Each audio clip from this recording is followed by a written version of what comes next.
कभी कभी एक छोटी सी खिड़की पूरी जिंदगी की तस्वीर बदल देती है। एक ऐसी खिड़की जो दीवार में बनी है पर खुलती है कल्पना की अनंत दुनिया में। नमस्कार साहित्य प्रेमियों, मैं हूँ वैष्णवी और आज मैं आपको सुनाने जा रही हूँ विनोद कुमार शुक्ल का अद्भुत उपन्यास जिसका नाम है दीवार में एक खिड़की रहती थी। हाथी ठीक पिता की चारपाई के पास खड़ा हुआ। पिता ने तब भी नहीं पहचाना था। पिता चारपाई से उठकर हाथी से कुछ दूर जाकर खड़े हो गए। चारपाई को भी उन्होंने हटा लिया था। तभी उन्होंने पहचाना कि हाथी पर उनका बेटा है। पड़ोस की औरतों बच्चों ने भी पहचान लिया। एक औरत ने चिल्लाकर कहा, अरे रघुवर प्रसाद हाथी से आया है। बच्चे हो चिल्लाने लगे। अंदर पत्नी होगी तो उसने भी सुना होगा। शायद उस औरत ने पत्नी को सुनाने के लिए ही चिल्लाया हो। पति का जी धक्के से किया होगा। एक क्षण को उसका मन भी रघुवर प्रसाद को हाथी से आया देख लेने का हुआ होगा। हाथी पर बैठकर आना खुशी की बात तो होगी, थोड़ी बहुत शान भी होती होगी। साधु ने रघुवर प्रसाद के उतरने के लिए हाथी को नीचे बैठाया। रघुवर प्रसाद हाथी से संभल कर उतरे। उन्होंने 1 रुपए का सिक्का निकाला। तब तक हाथी खड़ा हो गया था। सिक्का देखकर साधु ने मुस्कुराकर कहा, हाथी को दे दीजिए। हाथी को सिक्का कैसे दें? ये वे हथेली फैलाए ठीक से सोच भी नहीं पाए कि हाथी ने हथेली पर से सिक्के को सूंड से उठाकर साधु को दे दिया। अच्छा, कल मिलेंगे। मित्रवत हाथी सवार था। अच्छा, धीरे से रघुवर प्रसाद ने कहा। हाथी के जाने से एक बड़ी सी जगह निकल आई थी। ये तो था कि हाथी आगे आगे निकलता जाता था तो पीछे हाथी की खाली जगह छूटती जाती। जाते जाते हुए हाथी को उंगली से छूने का मन रघुवर प्रसाद को हुआ था। हाथी के हटते ही दरवाजे के पास खड़ी औरतों में उन्होंने पत्नी को एक झलक ढूंढा और पिता के पैर छुए। पत्नी उन्हें नहीं दिखी। पड़ोस की औरतें कमरे में थीं, इसलिए विश्वास था कि कमरे में होगी।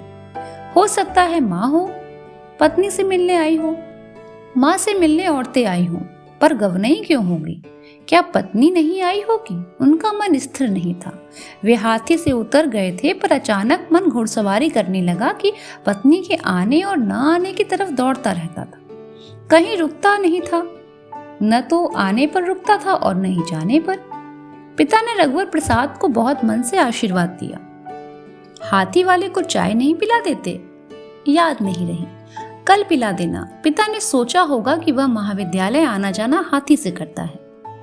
कितनी देर हो गई आपको यहाँ पर आए? रघुवर प्रसाद ने पूछा। घंटा 2 घंटा हुआ होगा। पड़ोसियों को मालूम पड़ा तो ढोलक लेकर गवनई करने लगी। बहू अंदर है, बहू को पहुँचाने आया था।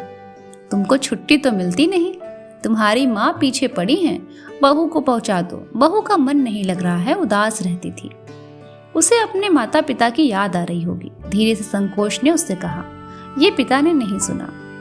घर पैसे थोड़ा ज्यादा भेज दिया करो। छोटू की बीमारी में इस बार पैसे खर्च हो गए। 20 दिन बुखार में पड़ा रहा। आने पर बहू ने बहुत सेवा की। तब तक तो वो ठीक हो गया था, अब एकदम ठीक है। तुमको चिट्ठी लिखे तो थे? चिट्ठी नहीं मिली। आश्चर्य से रघुवर प्रसाद ने कहा। पत्नी ने भी लिखी हो और उसे न मिली हो, पत्नी क्यों लिखेगी? वह भी नहीं लिख सका। जब कितने दिन पहले लिखे थे? कुछ दिन हो गया। महाविद्यालय के पते से तो नहीं भेजे थे, घर के पते से भेजे थे। पोस्टमैन से पूछूंगा। पूछते रहने से वह चिट्ठी देना नहीं भूलेगा। अच्छा, मुंह हाथ धो लो, चाय पी लो, थके होगे, पिता ने कहा। अम्मा नहीं आई? कैसे आती वो, देखता कौन। आपने चाय पी? हाँ पी ली। देखो कप खटिया के नीचे धरा है, कप ले जाना, इसी में धो के पी लेना। ज्यादा कप बसी नहीं निकाला करो, टूट जाती है। जी हाँ, ज्यादा कप बसी नहीं थी। यहाँ 1 कप बसी थी जिसे रघुवर प्रसाद ने उठाया था। कप उठाते उठाते रघुवर प्रसाद ने कमरे की तरफ देखा। कमरे के अंदर देहरी के पास उन्होंने कप रख दिया। स्टोव जलने की गंध थी। उनके कप रखते ही एक लड़की ने कप उठाया और उसे धोने गुंडे की तरफ लेकर चली गई। रघुवर प्रसाद जूता उतारने सीढ़ी की तरफ इस तरह बैठ गए कि वे अंदर न नजर आए। स्टोव पत्नी के सामने रखा होगा।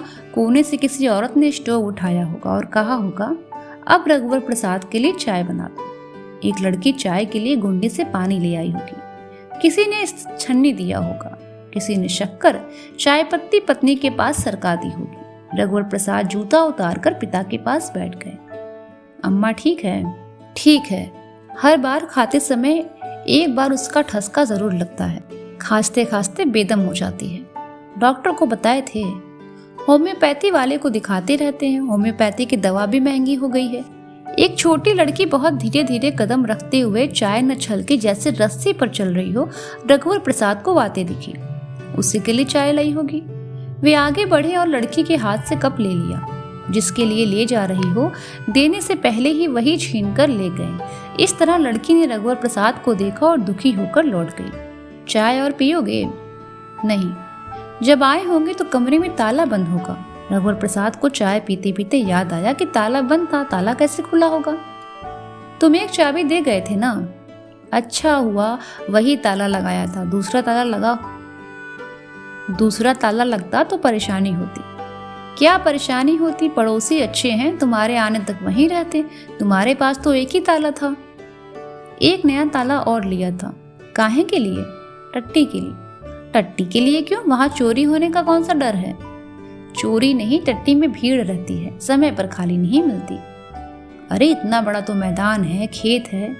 जी, टट्टी का ताला तुम निकाल कर रख देना, एक ताला मैं ले जाऊंगा, पैरा कोठा में लगाऊंगा। पैरा चोरी करके चला जाता है, बड़ी मुश्किल से एक गाय का चारा बिक पाता है। टट्टी किराए से ली है? टट्टी किराए से? टट्टी तो थी, कोई मनाही थोड़ी थी। कल एक नहानी घर किराए से ले लेना, एक चौका किराए में ले लेना, सब गुजारा करना पड़ता है। तुम्हारी तनख्वाह तो किराए में चली जाएगी, घर क्या भेजोगे? रघुवर प्रसाद ने सोचा कि पिता टट्टी का किराया न पूछ ले, इसलिए तुरंत कहा, बस में कोई तकलीफ तो नहीं हुई आपको? नहीं। रघुवर प्रसाद को पिता कमजोर लग रहे थे। पिता से तबीयत के बारे में पूछेंगे तो अपनी सब बीमारियां बतलाने लगेंगे। तब रघुवर प्रसाद को घबराहट होने लगती थी। उसका वेतन अच्छा होता तो वह बताता कि एक पुत्र अपने पिता को किस तरह परवाह करता है। पिता की छोटी छोटी अपेक्षाओं के सामने वह असहाय हो जाता था। वह अच्छा पुत्र नहीं समझा जा रहा था। अपनी असहायता से अब तक पिता साथ देते आए थे। पिता की असहायता में वह पिता का सहारा कैसे नहीं बनेगा? यही न कि पिता को 200 रुपए की जरूरत है तो बेटे की सहायता के लिए पिता जरूरत को किसी तरह 150 रुपए तक सीमित कर दे। महाविद्यालय के पास घर मिल जाए तो एक बड़ा घर ले ले, आने जाने का पैसा बचेगा। अब तक औरतें चली गईं, सब औरतें चली गईं। हाँ, मैं बताना भूल गया, हलवाई के यहाँ से बताशा ले आते और बांट देते। कल भिजवा दूंगा। कैसे भिजवाओगे? जाने दो, ऐसे समय बड़े वाले बताशे बुला लिया करो, 2-2 बताशे बंटवा दिया करो। तीज त्योहार में पड़ोस में गनाउन आती होंगी, चाहो तो पता लगाकर बताशे भिजवा देना। जी हाँ, अब रहने दो, आगे चाहे ध्यान रखना। अंदर नहीं बैठेंगे? उसने पिताजी से पूछा। उसका भी अंदर जाने का मन था।